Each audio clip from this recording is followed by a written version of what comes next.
Welcome to WROL Broadcast. I am 8Mail, and today we are doing our patron-only episode.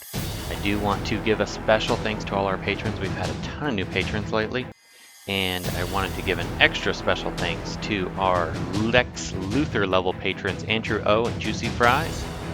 And then we also have our Zatanna level patrons, Big Spoon, DC Brainiac, and Hawkeye. And also a big special thanks to our Clark Kent level patrons, which that has grown considerably lately. And all of our patrons at all levels, we really appreciate your support.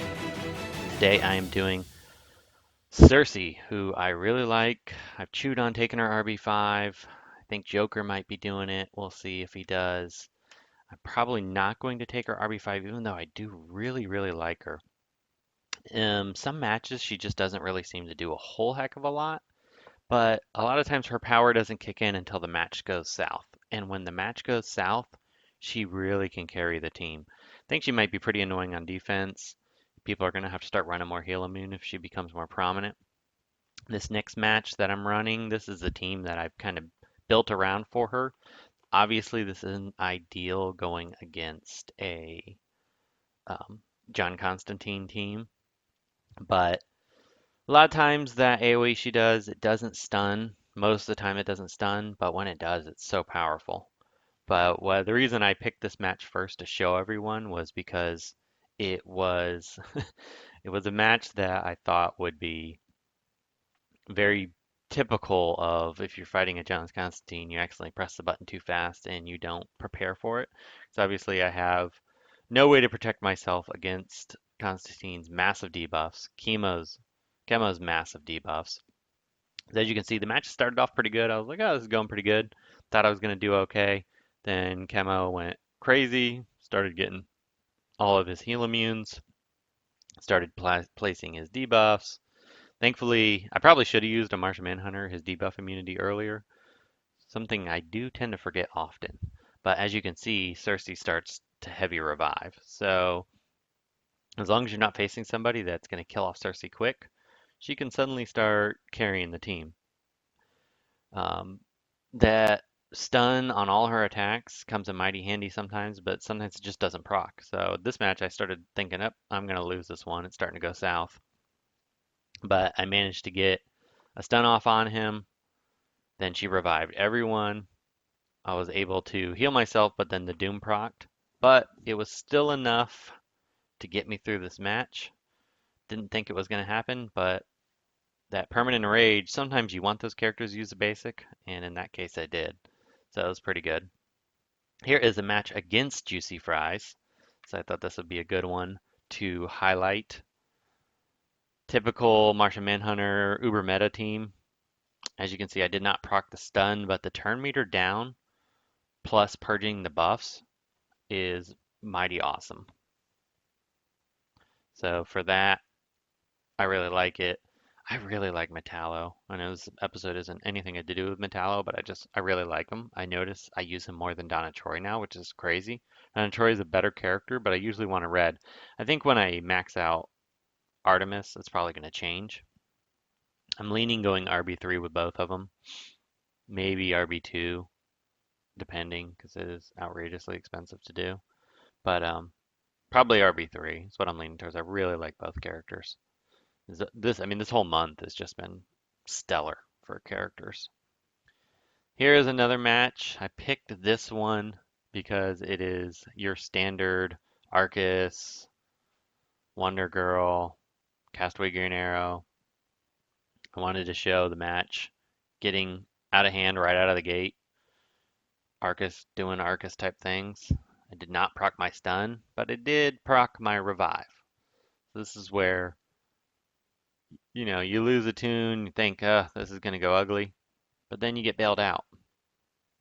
Because even though Cersei is not alive, she keeps bringing him back. And she was stunned, but still was able to pull it out for the team.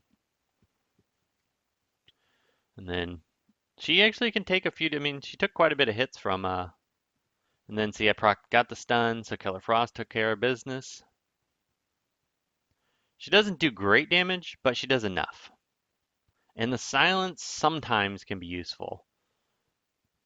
But I would say the intellect downs against, there's so many special damage characters that just do so much damage. Can be pretty useful. That's why I ended up using it on him, just in case. I mean, it didn't matter if he kills Metallo again, because Metallo's already died like 3 or 4 times. But I find it to be quite useful. I'm not big on revive teams, but I do think that having full-on revive on your team, if you're running those higher end revive teams and Swamp Thing or people that benefit from it. I tried running some matches with it. I was going to highlight it for this video. I just ran out of time because I was too busy running around with my stun teams. So when we do the full review, I'll definitely put heavy duty revive, black mask. Problem I noticed though is that I had a hard time dying, or she would die early. So that is a downside to her. I don't think she's a character that you're going to want to go crazy out of your way for if you're not into either A, stun, or B, revive teams, because she's not going to be, ultra meta team with the star system the way it is. That might change if the star system changes. I did find in Siege she's mighty useful, especially for revenge, because obviously you can afford to lose tunes then. But overall, really liking her. She slots well into my team. We don't have a consistent blue stunner yet. Hopefully they give us one day. But like this match where you see I got the stun off early, if you get the AoE stun off, it's almost game over right out of the gate because it's so powerful. Unfortunately, it doesn't happen all the time, but when it does happen, it's really nice. But just having a character that's fast and can do the turn meter down right out of the gate is great. I honestly think her 3 is her first legendary you want without question. Let me pull her up. We'll take a look at what I would recommend based on L5 play. Definitely going to rebirth her a little bit. Might even rebirth her 1 tonight. I think I can. I'm not sure if I'll have enough. But I would say 3 is without question her number 1. I almost think I would go 5 next because that's bailed me out of so many matches, getting that heal. And then probably, so I'm torn between her 5 and 2, but I would probably lean 3, 5, 2, 4, 1 because you need her to stay alive. I don't know. Her 4 is really strong too, so it kind of depends. If you want to do revive comps, maybe 3, then 4 because you're revived allies as long as you keep her alive. Then I would probably go 5, 2. Because I noticed that when she gets that heal off, it's strong. And then her 1 last. Silence is, I don't know. I don't find it that useful. But some characters I don't want to silence.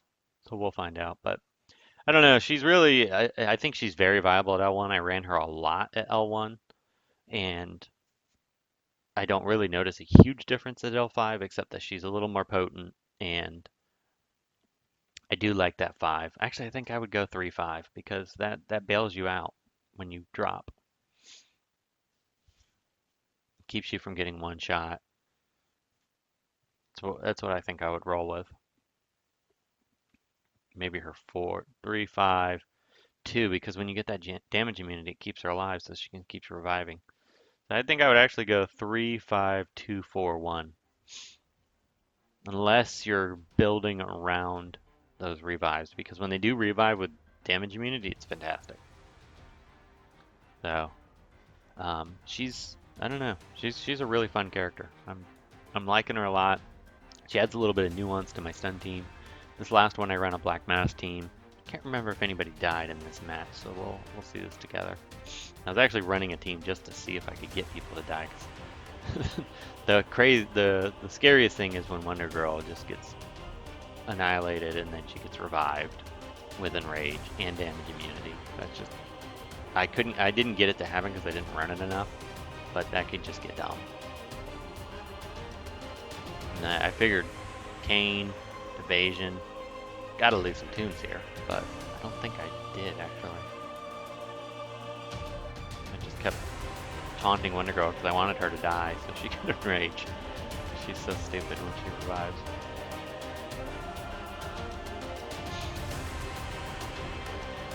But keeping keeping her alive is a little easier than I thought it would be. I don't proc her damage immune too often when I self-heal. Granted, I haven't do it a ton, but she's a good character all the way around. I think she does. See, she dropped below. Did that self-heal. So I think I'd go 5 next because situations like that almost guarantees her to survive at least one turn. But if you are watching this and you are not a patron, that means you have watched it after the sale has ended. And if you want to get the full review early, become a patron. You can become a patron as cheap as $1 a month. Thank you for listening.